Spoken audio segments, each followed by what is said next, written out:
Hi again then guys, so we've got another GranTurismo 6 top speed tune for you today, and this time it's for the 2003 Audi S4.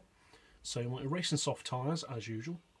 For suspension we've got the ride height on 100, front and rear, springs we've increased to 8 and 625, dampers and anti-roll to 4, camber on 2 and neutral toe as always.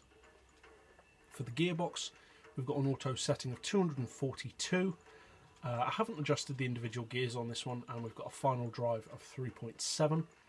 For the diff, obviously it's all-wheel drive, so wheel spin isn't as much of an issue, but we've got low initial torque, high acceleration and low braking. The torque split we've got on 30-70 to reduce understeer in the corner.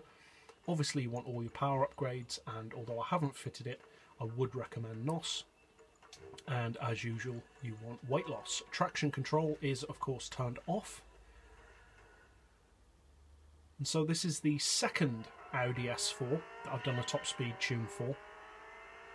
The other one that I did was the older shape model, which actually has more power than this one, mainly due to the fact that they allow you to turbocharge the older model, whereas this one is naturally aspirated, which is kind of a shame because based on how much power this one's putting out, if they did allow you to turbocharge it, it would have far more power than the older turbocharged version.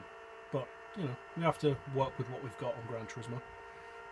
And the performance isn't bad on this car by any means. It has a cruising speed of 233, thereabouts, which is, again, not as quick as the older model, but for those of you who do prefer this model, it's still a decent top speed for the car.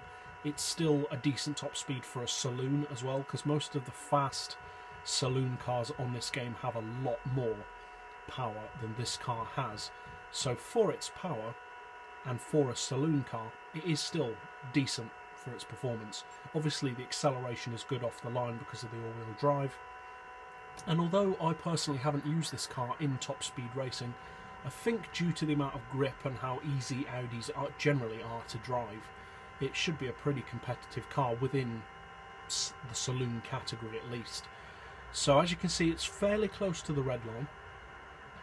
Like with yesterday's tune, this is primarily just a tune for the car on its own, rather than specifically a draft tune. So if you need it to do more with slipstream, draft, just extend that final drive by a couple, like 0.300 or 0.400 more, and you'll get loads more draft potential. Obviously that will affect your top speed for your cruising speed, but it will give you a lot more draft potential.